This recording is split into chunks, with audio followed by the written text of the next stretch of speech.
안녕하세요. 골 때리는 TV 배팅맨입니다.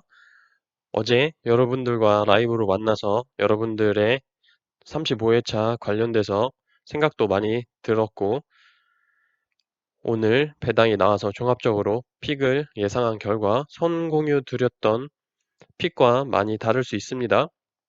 정답이라는 건 없지만 최대한으로 적중하기 위해서 많은 데이터들을 취합한 결과니까 좋게 봐주셨으면 좋겠고, 저도 최종 목표는 축구토토 1등이 돼보자 이거기 때문에 정말 열심히 분석을 해서 제가 최종으로 선택한 픽을 여러분들께 도움이 되고자 공유를 드리는 거고, 그래서 전 여러분들께 공유 드린 최종 픽만 구매를 합니다.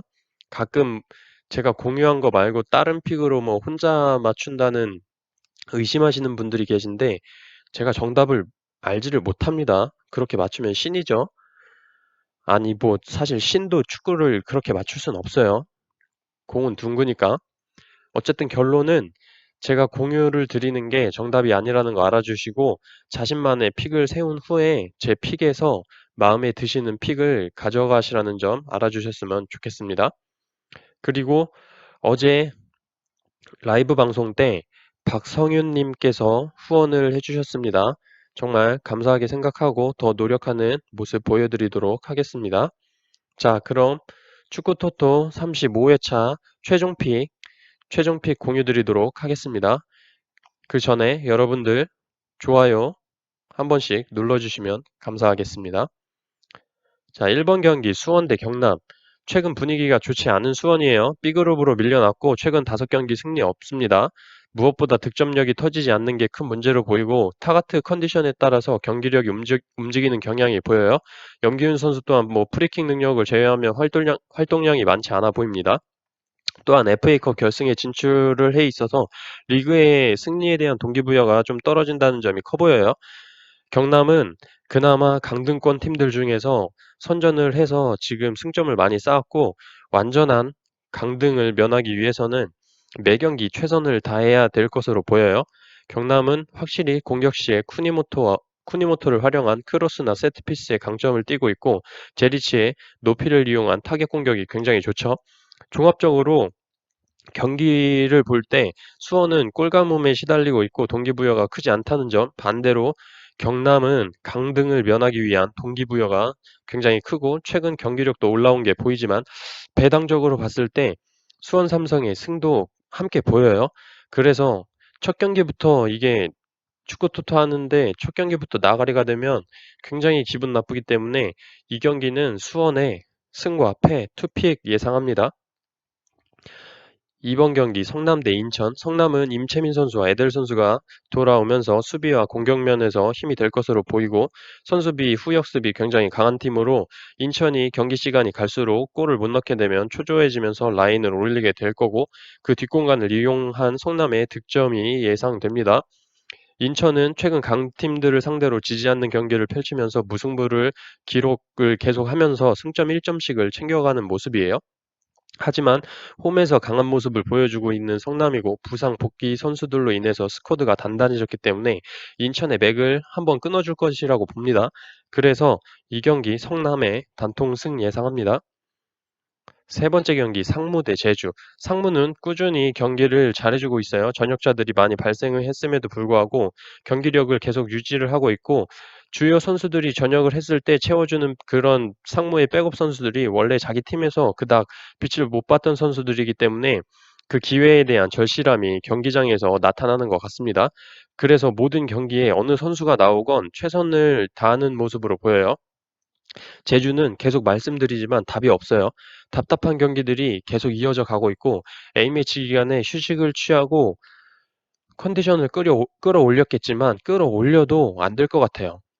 종합적으로 볼 때 홈에서의 경기력과 최근 경기력이 좋은 상무가 아무 플레이 연계도 안 되는 제주를 만났을 때 비기거나 질 확률보다는 승리할 확률이 훨씬 높다고 보이고, 이번 시즌 3번 만나서 3골, 4골, 4골 엄청난 화력을 보여주면서 상무가 3연승을 했어요. 그래서 이 경기 상무의 단통승 예상합니다. 네 번째 경기 에버튼 대 웨스트햄. 에버튼은 최근 답답한 경기력을 이어가고 있죠. 에버튼은 점유율을 가져가면서 공격 전개를 하는데 골 결정력이 굉장히 떨어져 있는 모습이고 상대편 세트피스 상황에 수비가 데인마크가 잘 되지를 않아요. 그리고 전 경기 번뉴와의 경기에서 오른쪽 수비수 콜먼이 퇴장을 당했죠. 그래서 이번 경기 출전 못하는 것도 굉장히 전력 손실이라고 보여집니다. 경기력 측면으로 볼 때 누가 봐도 이 경기는 웨스트햄의 승이 맞는 것 같습니다만 배당이 지금 굉장히 에버튼의 승을 향해 있고 해외 구매율도 승에 좀 몰려있는 경향이 보이더라고요. 그래서 저는 이 경기 아무리 생각해도 에버튼의 경기력으로 승리까지는 어렵다고 보면서 종합적으로 에버튼의 무와 패 투픽 예상합니다. 5번 경기 본머스 대 노리치. 본머스는 수비보단 공격, 노리치 또한 수비보단 공격. 두 팀 모두 공격력에 의존을 하고 있지만 본머스는 그래도 노리치보다는 골을 넣을 수 있는 선수들이 뭐 조슈아 킹이나 솔랑케, 나다나케 등 많이 있지만 노리치는 푸키에게만 집중되는 볼 배급하고 부상자들이 많다는 점, 어웨이 경기에서 최악의 경기를 보여주고 있다는 점을 참조해야 될 것 같고 두 팀 모두 수비는 약한 모습을 보여주지만 공격면에서 여러 가지 골을 넣을 수 있는 카드를 가지고 있는 본머스가 유리하다고 생각이 들어요. 배당 또한 본머스의 승으로 향해 있는 모습으로 종합적으로 볼 때 본머스의 단통 승 예상합니다. 6번 경기 에스턴 대 브라이턴. 아스톤 빌라는 노리치를 5대1로 대파를 하면서 좋은 득점력 보여줬고 윙어와 좌우 풀백 선수들의 크로스가 좋아 보이는 아스톤 빌라예요. 수비의 불안한 면을 보여줬던 아스톤 빌라지만 리그가 진행될수록 조금 안정감을 찾아가는 모습입니다. 브라이턴 또한 토트넘 맞아서 승리를 기록을 했고 아론 코널리 선수가 돋보였죠. 하지만 아스톤 빌라의 잭 그릴리시를 활용한 수비를 할 때 브라이턴의 사이드에서 올라오는 크로스들, 사이드를 이용한 돌파, 침투 이런 것들이 토트넘과의 경기처럼 자유롭게 올라올 수는 없다고 생각이 들어요. 종합적으로 어쨌든 두 팀 다 전 경기에서 골을 많이 기록한 상태고 컨디션이 좋은 상태로 보여서 팽팽한 접전이 될 것으로 보이지만 하지만 두 팀의 홈 기록과 어웨이 기록을 볼때 아스톤 빌라가 약간 우위에 있어서 저는 이 경기 아스톤 빌라의 승과 무 투픽 예상합니다. 7번째 경기 첼시 대 뉴캐슬. 이 경기는 누가 봐도 첼시의 승으로 보이는 경기죠. 최근 경기력이 굉장히 좋고 전 경기 사우스햄튼 상대로 4대1로 승리를 거두면서 좋은 흐름을 이어나가고 있어요. 단순히 선수 네임밸류로나 최근 경기력으로 보나 첼시의 승이 당연해 보입니다. 하지만 뉴캐슬이 지난 맨유전에서 보여준 움직임들이 굉장히 좋아 보였어요. 미들라인에서 존 쉘비 빼고 매튜 롱스테프와 션 롱스텝 친형제들을 배치를 해서 중원 싸움도 굉장히 좋았고 중원이 살아나니까 공격 라인의 움직임도 굉장히 좋아 보였습니다. 특히 막시맹 선수 컨디션이 좋아 보였고 기존 뻥축구만 하던 뉴캐슬의 느낌이 아니었어요. 종합적으로 당연히 첼시가 우세하다라고 생각을 하지만 첼시의 뭐 캉테, 리디거, 치크, 에메르송, 뭐 코바시치, 크리스텐센 뭐 이런 주요 선수들이 부상이고 투표율 또한 너무 몰려 있다라고 생각이 들어서 무승부를 배제할 수 없다고 생각이 들었어요. 그래서 이 경기 첼시의 승무 투픽을 예상합니다. 8번 경기 레스터 대 번리. 레스터는 최근 경기력으로 볼 때 리버풀과도 비길 뻔했던 레스터 시티로 중원이 살아나니까 모든 플레이가 잘 되고 있죠. 여러분들도 아시다시피 메디슨 선수가 최근 잘하는데 A매치 기간에 부상으로 제외가 돼서 잉글랜드 경기에 출전을 안 했는데 카지노에서 발견돼가지고 지금 잉글랜드 팬들이 뿔이 났죠. 젊은 선수이기 때문에 멘탈적으로 욕을 바가지로 먹는 게 좀 경기력에 반영이 되지 않을까 싶어요. 하지만 그래도 홈이기 때문에 홈버프를 받고 경기력에는 크게 문제가 없을 듯 싶습니다. 반면에 번리는 에버튼을 상대로 승리는 가져왔지만 보는 내내 답답해요. 기본적으로 공격 라인에서 스피드 있는 움직임이 없습니다. 종합적으로 볼 때 이 경기는 기록면에서나 최근 경기력이나 레스터의 단통승으로 보고 이 경기 레스터의 단통승 예상합니다. 9번 경기 토트넘 대 와포드. 토트넘은 최근 경기력으로 볼 때 여러분들도 아시지만 무너질 대로 무너졌죠. 더 이상 물러설 곳이 없고 와포드는 사실 심폐소생술도 안 되고 있다고 경기력에서 말씀드렸어요. 살아날 기미가 안 보이죠. 이런 두 팀이 만났을 때 결론은 토트넘의 완승이라고 생각을 합니다. 기록면에서나 홈에서의 경기력 면에서 토트넘이 와포드를 상대로 압승을 거두고 다시 한번 자존심을 회복할 때라고 보여서 이 경기 토트넘의 단통승 예상합니다. 10번 경기 울버햄튼 대 사우스햄튼. 울버햄튼은 맨시티 원정에서 2대0으로 맨시티를 제압하면서 살인적인 일정들임에도 불구하고 좋은 경기력을 보여주고 있죠. 트라오레 선수가 멀티 득점을 하고 히메네즈 선수가 2도움 기록하면서 컨디션이 올라온 모습을 볼 수가 있어요. 물론 점유율 면에서는 압도적으로 맨시티가 높았으나 찬스가 왔을 때 확실히 살리냐 못 살리냐의 차이였습니다. 반대로 사우스햄튼은 첼시에게 홈에서 대패를 당했죠. 첼시의 빌드업 전개에 확실히 무너지는 모습이었고 패배하는 경기에서 항상 멀티 득점으로 지는 경향이 있어요.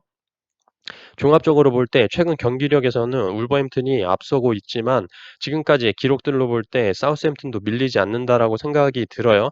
배당적인 측면으로 봤을 때도 울버햄튼의 승이지만 무배당과 패배당이 지금 떨어지고 있는 것으로 봐서 홈에서 울버햄튼이 사우스햄튼을 상대로 패배는 하지 않을 거다라고 생각이 들어서 이 경기 저는 울버햄튼의 승, 무, 투픽 예상합니다.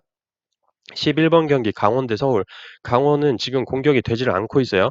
조재환 선수, 김지현 선수가 부상으로 이탈한 뒤에 미들라인에 이영재 선수가 고군분투를 하고 있지만 좀처럼 살아날 기미는 보이지 않고 있습니다. 아마 강원이 상위 스플릿에서 계속 진다기보다는 승리를 계속하지 못할 것으로 예상이 돼요. 서울은 확실히 미들라인이 살아나고 있고 전역자들과 호흡이 맞아가는 것 같습니다. 전체적으로 경기력을 봤을 때 서울이 우위에 있다고 보이고 강원이 아무리 잘해봤자 무승부가 나오지 않을까 싶은데 근데 지금 폴더가 너무 없어서 강원의 무패를 가기는 힘들고 서울이 살아나곤 있지만 골 결정력이 예전만큼 하지 못하다라는 생각이 들어서 강원의 단통 무 예상합니다. 12번 경기 전북 대 포항. 전북은 최근 경기력이 많이 떨어진 모습을 보여주고 있죠. 리그에서 울산과 투톱 체제를 유지하면서 승리에 대한 열망이 좀 많이 떨어지는 모습을 보여주고 있고 경기력에서 그대로 드러났죠. 경남을 상대로 무승부, 인천 상대로 무승부, 2연속 강등권 팀을 상대로 무승부를 거뒀어요. 포항은 최근 경기력이 좋습니다. 포항은 최근 경기력이 좋고 전 경기 울산과의 경기에서도 극적인 승리를 기록을 하면서 상위 스플릿을 결정졌죠. 용병 선수들이 좀 살아나면서 좋은 찬스를 많이 가져오고 있는 포항입니다. 종합적으로 볼 때 최근 경기력 면에선 포항이 앞서고 있지만 상위 스플릿으로 오면서 그동안 동기부여가 굉장히 컸다고 생각이 들고 상위 스플릿에 들어왔기 때문에 살짝 풀어질 수 있을 것이라고 보여요. 하지만 지금 전북이 연이은 경기 부진으로 인해서 많은 질타를 받고 있기 때문에 이전과 다른 경기력을 보여줘야 될 것으로 보이고 이번 홈 경기장에서 포항을 상대로 승리를 하지 않을까 생각이 들어요. 전북이 이번 시즌 2연속 무승부를 기록한 이후에 반드시 세 번째 경기에서는 승리로 끊는 패턴이 보이고 예를 들자면 역대전적으로 봤을 때 전북이 포항을 어렸을 때 엄청 많이 때린 거예요. 그래서 포항이 커서도 전북만 만나면 약간 쪼는 그런 느낌이 든다고 해야 될까요? 어쨌든 그래서 저는 이 경기 전북의 단통 승 예상합니다. 13번 경기 대구 대 울산. 대구는 지난 성남과의 경기에서 승리를 거두면서 이제는 정말 강팀이다라는 걸 입증했죠. 공격에서 에드가 세징야 조합은 말씀 안 드려도 굉장히 위협적이라는 거 알고 계실 겁니다. 울산은 지난 포항과의 경기에서 선제골을 기록했음에도 불구하고 두 골을 후반 막판에 연달아 실점을 하면서 집중력이 떨어진 모습을 보여줬어요. 더군다나 막강한 센터백이었던 윤현성과 불투이스 라인이 흔들리는 모습이었어요. 종합적으로 볼 때 이 두 팀은 너무나도 닮은 축구를 하고 있죠. 상대 전적에서도 2전 2무로 무승부를 계속 기록을 했습니다.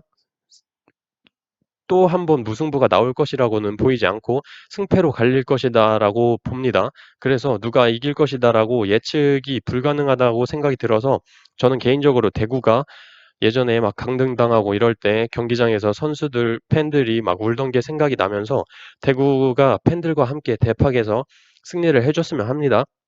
그래서 저는 이 경기 대구의 단통 승 예상합니다. 14번 경기 맨유 대 리버풀. 맨유는 여러분들 다 아시다시피 개판이에요. 부상자도 많고 기록적인 면에서 예전의 맨유를 찾아볼 수가 없습니다. 맹구 소리 엄청 많이 듣고 있어요. 그래서 이 경기 누가 봐도 리버풀의 승이죠. 경기력적인 측면에서 리버풀이 질 수 없다고 보여지고 이변으로 레시포드가 막 레시가드 있고 리버풀 페널티 에어리어 안에서 막 멋지게 막 다이빙해서 반다이크 퇴장 당하고 페널티킥 얻어서 한 골을 넣어도 리버풀이 이길 것 같은 경기예요. 그래서 이 경기는 맨유의 단통패 예상합니다. 정말 이변이 일어난다면 폴더 남는 분들은 맨유의 무까지도 생각해 보셨으면 좋겠습니다. 자, 이렇게 축구토토 35회차 최종 픽 공유를 드렸고 여러분들 좋은 픽 가져가셔서 좋은 결과 있으셨으면 좋겠습니다. 이상입니다.